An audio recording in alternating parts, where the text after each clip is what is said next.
Oh, you're yelling at me, okay. After all that's been said this afternoon, I don't know what there is left to say, but I'm sure I'll come up with something. Louder. After Shirley, how many people want to see Shirley as the Governor General? With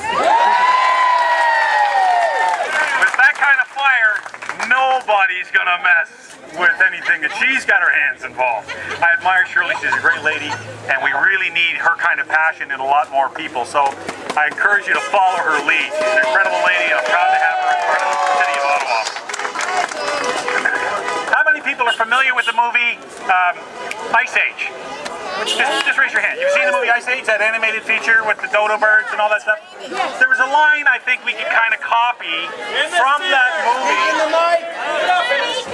that better? I think a guy who works with a microphone for a living would know this, right? Anyway, the movie Ice Age contains a scene with some dodo birds. Now, dodo birds aren't all that bright, and that's kind of the way the Liberal government looks at us. We're a bunch of dodo birds. But the dodo birds had a message.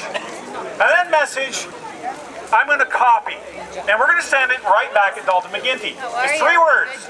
Doom on you. Doom on you.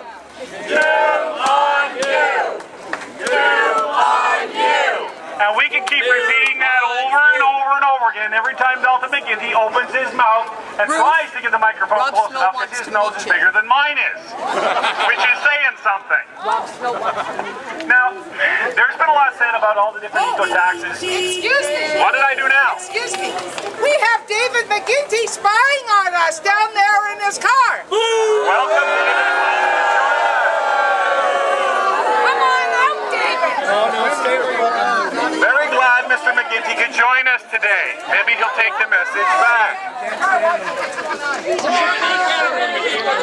There's been a lot already said about the different taxes. Everybody ahead of me has been far more eloquent about it. But what I want to do is, if I could give a little piece of advice to the Conservative Party, I would have a campaign slogan that says, "We trust you," because Dalton McGuinty doesn't.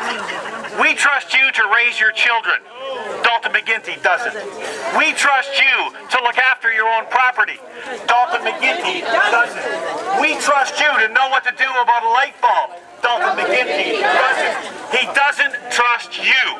We do. We're going to give you back your rights. We're going to give you back the freedom that this country was born and bred with. That's what we're going to do. When we get an 85-year-old double war vet standing up here having to take his time, I mean, Frank is a national hero. This guy fought in 2 wars, and he has to drag his butt out here on a Saturday afternoon to stand up and defend himself against the likes of Dalton McGuinty. You want to talk about outrage? That's ridiculous. What exactly did the veterans fight for? What exactly are they in Afghanistan for?